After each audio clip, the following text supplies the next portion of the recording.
ไม่ผมมีทานเลยไม่ผมมีทานสองสามสี่สองสามสี่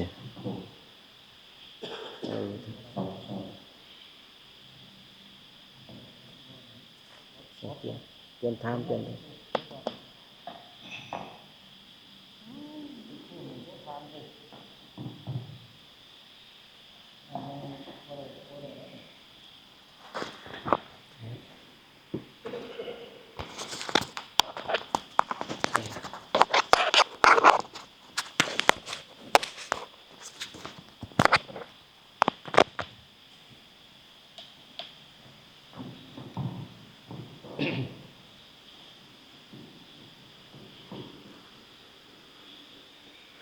ขอนอบน้อมแด่องค์สมเด็จพระผู้มีพระภาคอรหันตสัมมาสัมพุทธเจ้าพระองค์นั้นผู้ตรัสรู้ชอบได้โดยพระองค์เองด้วยเสียงกล่าวขอถวายความเคารพแด่พระมหาเถระพระเถรานุเถระคณะสงฆ์ครูบาอาจารย์พระมานัตตจาริกะพระปกตัตตาจารย์ทุกรูปด้วยความเคารพยิ่งขอความผาสุกความเจริญแห่งพระสัทธรรมจงบังเกิดขึ้นมีกับคณะศรัทธาญาติโยมอุบาสกอุบาสิกาผู้เจริญทุกท่านทุกชีวิตการอนุญาตให้ทุกท่านได้นำมือทั้งสองประคองไว้ที่ตักพิทักษ์กายใจทำจิตของเราให้สงบเคารพในพระสัทธรรมวันนี้ถือว่าทุกท่านได้ตั้งจิตตั้งใจโดยเฉพาะทางญาติโยมได้มาสนับสนุนมาสงเคราะห์พระคุณเจ้าผู้ประพฤติปฏิบัติธรรมโดยพระวินัยก็ออกจากอาบัติวุฒานะคามินีส่วนญาติโยมอุบาสกอุบาสิกาก็เป็นการประพฤติธรรมเพื่อออกจากราคะโทสะโมหะหรือพูดไปอย่างหนึ่งเรียกว่าเป็นการประพฤติธรรมเพื่อออกจากกามราคะประพฤติธรรมในการเรียกว่าเป็นประพฤติเนกขัมมะคือการก้าวออกไปจากกิเลสทั้งหลายโดยเฉพาะการประพฤติธรรมธรรมะที่แท้ต้องแก้กับปัญหากายใจของเราได้ธรรมะแท้ต้องแก้ปัญหากายใจของเราได้ธรรมะแท้ต้องแก้อวิชชาคือความมืดมนอันธการในกายในใจของเราได้ธรรมะแท้ต้องแก้วิราคะจากกายจากใจของเราได้ธรรมะแท้ต้องแก้จากความเห็นผิดอันเป็นมิจฉา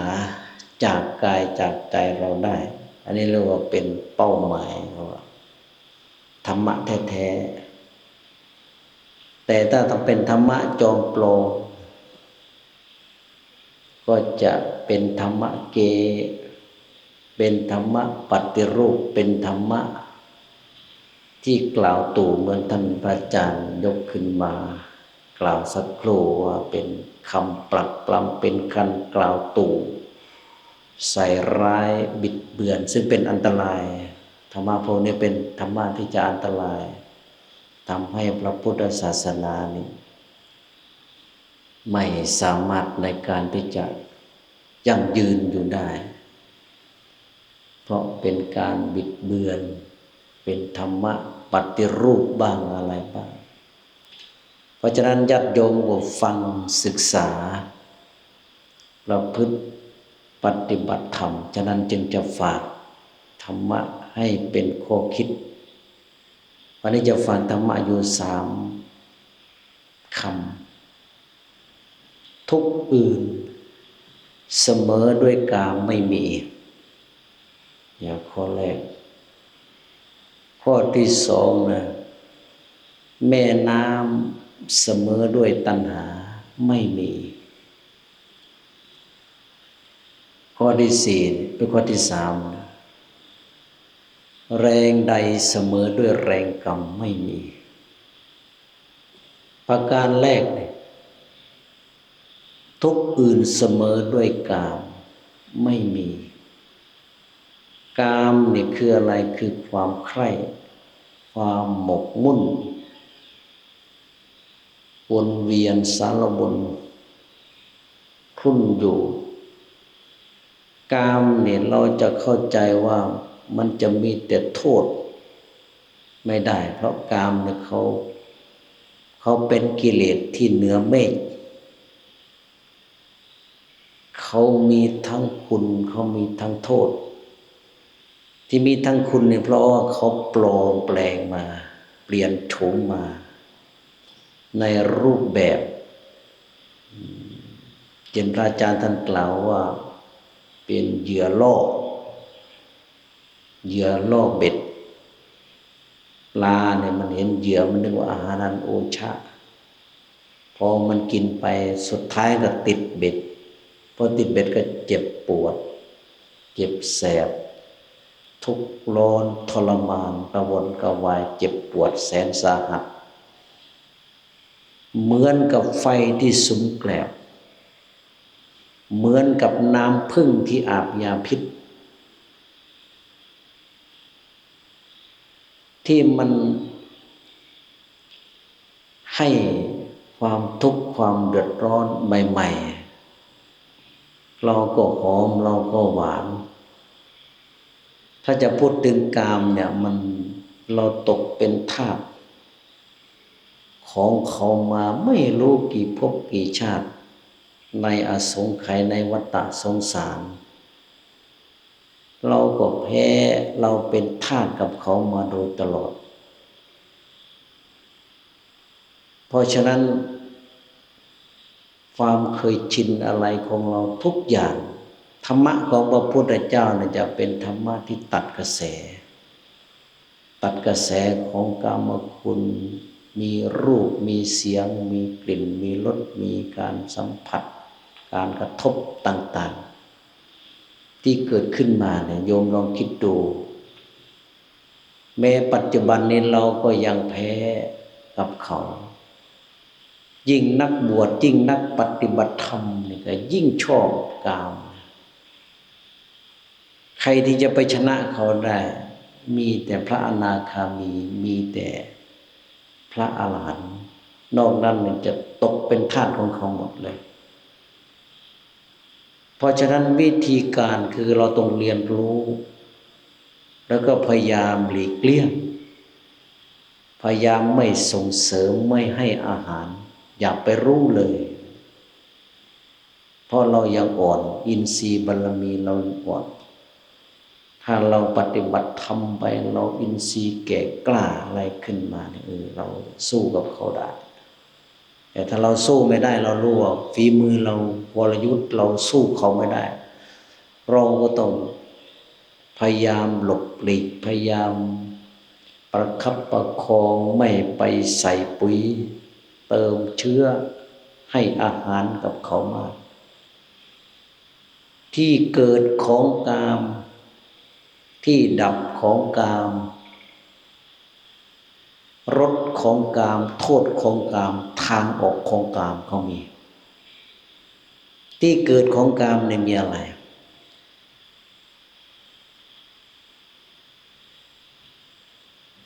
หนึ่งที่เกิดของกามก็คือตัณหา3 ประการอันมีกามตัณหาภาวะตัณหาวิภาวะตัณหา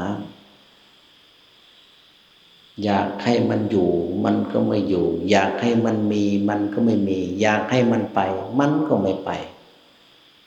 มันเลยก่อกวนมันสร้างอะไรให้เกิดขึ้นมาถ้าตราบใดที่มันมีมันเกิดขึ้นมันก็จะเป็นความทุกข์เพราะฉะนั้นก็บอก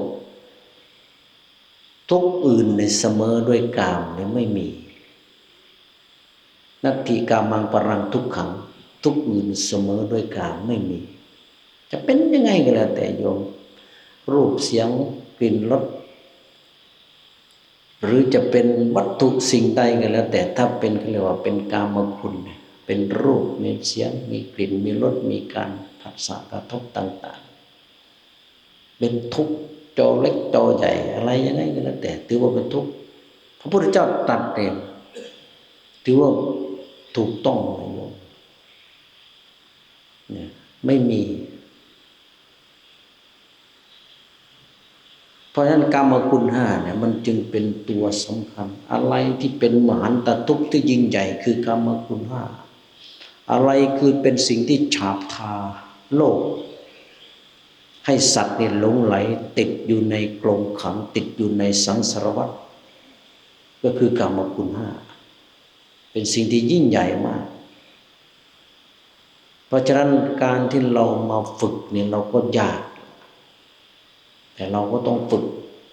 เพราะมันเป็นเป้าหมายถ้าโยมฝึกได้ถ้าเราฝึกได้พระคุณเจ้าฝึกได้ก็จะเบาสบายเหมือนกับนักมวยนักกีฬาที่ลงแข่งขันพอได้ก็ได้กำลังได้รางวัลมีกำลังใจในการประพฤติปฏิบัติเนี่ยเขาเรียกว่าเป็นส่วนที่เราเรียนรู้เพราะว่าเขาเป็นปีศาจเขาเป็นซาตานที่คอยหลอกล่อคอยที่จะฉกกัดเราเหมือนกับพยามารมาให้รางวัลเราก็ดีใจไปชิมไปลองไปเสพเดี๋ยวเขาก็จะมาถามเราปวดแข้งหรือยังถ้าไม่ปวดก็มาเคาะบ้างเดี๋ยวก็ปวดหัวมาเคาะหัวให้ปวดบ้างอะไรบ้างผลสุดท้ายก็เอามีดมาตัดคอเราทำให้เราตายไปในที่สุดทุกข์อื่นเสมอโดยการไม่มีเป็นทุกข์อย่างอื่นกามคุณห้าเป็นสิ่งที่กักขังเป็นสิ่งที่ฉาบทาทำให้สัตว์เนี่ยมีความหลงไหลเกิดขึ้นมาประการที่สองเนี่ย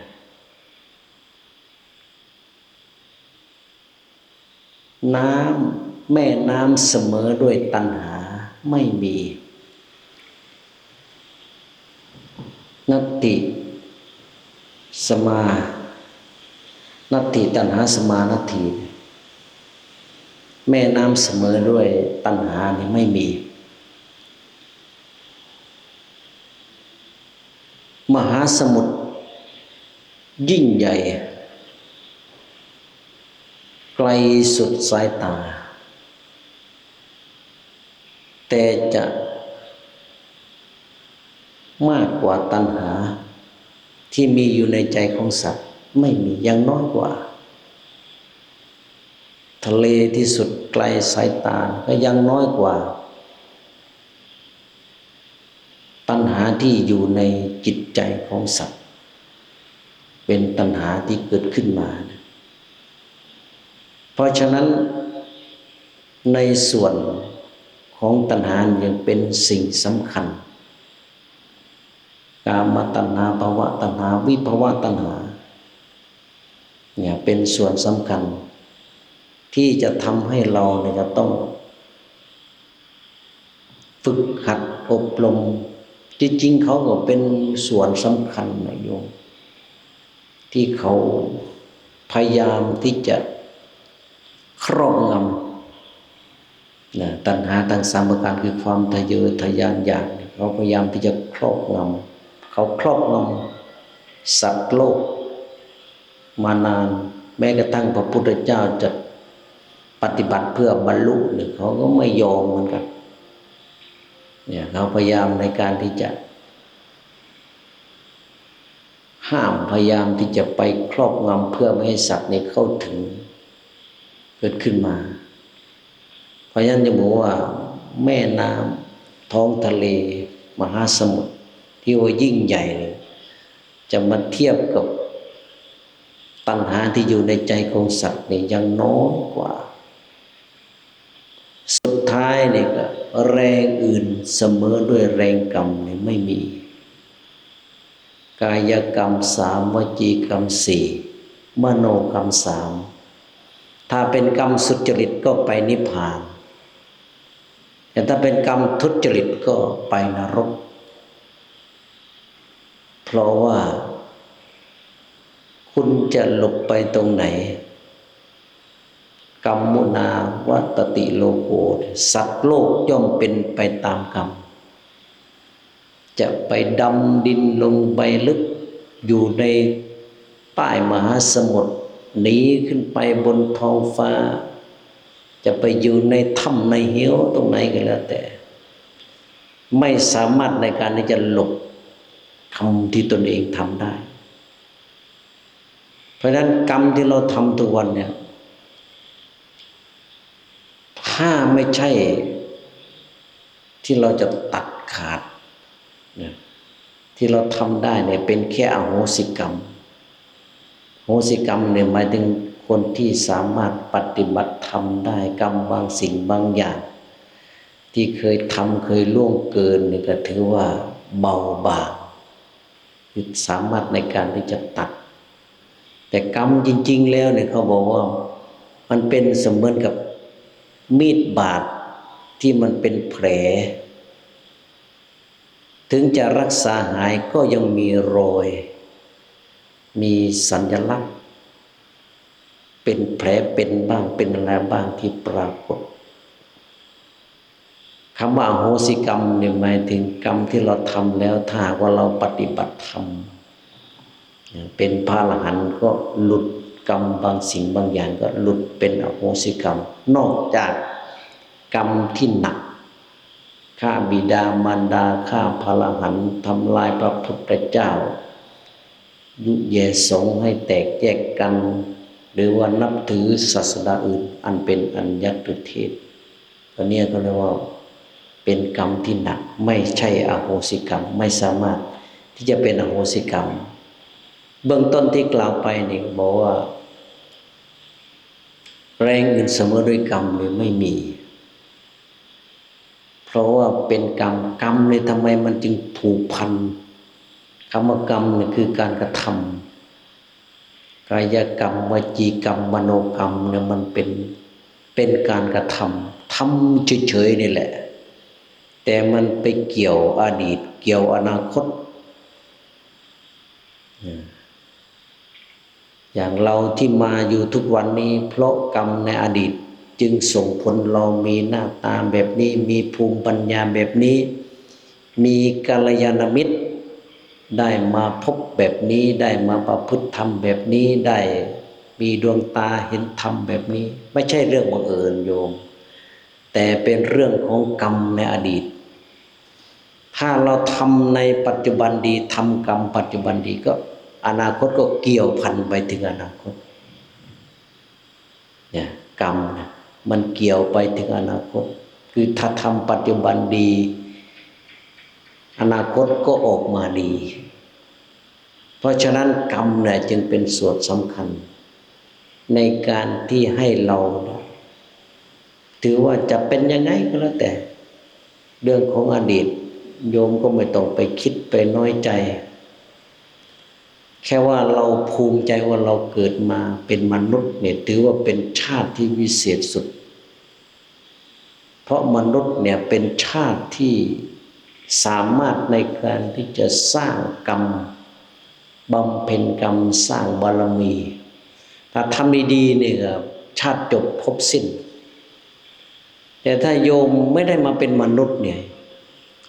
อย่างเรานึกถึงสรรพสัตว์ทั้งหลายที่เขาเกิดขึ้นมาได้รับผลกรรมเป็นวัวเป็นควายเป็นเป็ดเป็นไก่เขาจะมาสร้างทำให้ชาติจบภพสิ้นเนี่ย จะไม่ให้ทานมารักษาศีลมาภาวนาก็ไม่ได้นะโยมเห็นไหมว่ามนุษย์เราเนี่ยถือว่าเป็นชาติที่ประเสริฐแม้กระทั่งพระพุทธเจ้าจะบรรลุเนี่ยก็มาเป็นชาติมนุษย์มาบำเพ็ญอยู่สวรรค์ชั้นดุสิตสร้างบารมีพอจะมาบรรลุมาเป็นพระพุทธเจ้าเนี่ยก็ต้องมาสร้างบารมีเป็นเจ้าชายสิทธัตถะเพื่อทำให้ชาติจบพบสิ้นขึ้นไปอย่าโยมลองนึกดูเพราะฉะนั้นโอกาสนี่แหละโยมถือว่าถ้าเป็นดวงดาวนี่ก็เข้ามาใกล้ที่สุดเข้ามาใกล้โลกเข้ามาใกล้ดวงอาทิตย์มนุษย์เนี่ยถือว่าเป็นชาติที่ประเสริฐเป็นชาติที่เราสามารถในการที่จะสร้างบุญสร้างบารมีของเราให้เกิดขึ้นมาพัฒนาถือว่าจิตใจของเราเนี่ยมาเป็นมนุษย์มีโอกาสฝึกฝนกายของเราเนี่ยมันก็แตกดับแล้วมันเป็นธรรมชาติของเขาเพราะว่าเขาเกิดขึ้นมาเขาก็ต้องดับไปตามกฎเกณฑ์ธรรมชาติแต่สิ่งที่เราจะต้องติดพัฒนาไปเรื่อยๆนี่ก็คือเรื่องจิตวิญญาณมันยังมีโอกาสที่จะไปปฏิสนธิหรือเกิดกับสังขารของอื่นเรายังสร้างบารมีแต่ถ้าคนไหนมีบารมีมากรู้ภาษามีบุญบารมีมากแต่ก่อนที่เราจะล้มหายตายจากไปเราก็พยายามในฐานะที่เรามีโอกาสเข้ามาใกล้เป็นมนุษย์สามารถที่จะสร้างบารมี10 ประการได้สามารถในการที่จะบำเพ็ญศึกษาประพฤติปฏิบัติธรรมะของพระพุทธเจ้าได้เพราะฉะนั้นเราก็ภูมิใจพระคุณเจ้าก็เหมือนกันทุกรูป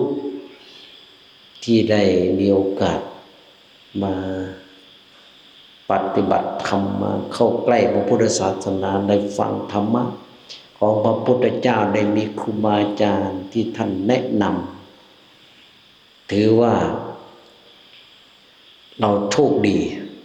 ที่ได้กัลยาณมิตรถึงเราจะไม่ทันพระพุทธเจ้าแต่อย่างน้อยเราก็ทันกับพระสงฆ์ครูบาอาจารย์ศาสนาของพระพุทธเจ้าที่ยังผ่องใสยังมีคนประกาศกูร้องเป่าร้องฉะนั้นจึงฝากไว้สามคำทุกข์อื่นเสมอด้วยกามไม่มีแม่น้ำเสมอด้วยตัณหาไม่มีแรงใดเสมอด้วยกรรมไม่มีก็ฝากเอาไว้สุดท้ายก็ขออำนาจคุณพระศรีรัตนตรัยจงอภิบาลคุ้มครองรักษาพระคุณเจ้าพร้อมทั้งคณะญาติโยมอุบาสกอุบาสิกาทุกท่านจงมีความสุขความเจริญทุกท่านทุกคนเถิดสาธุ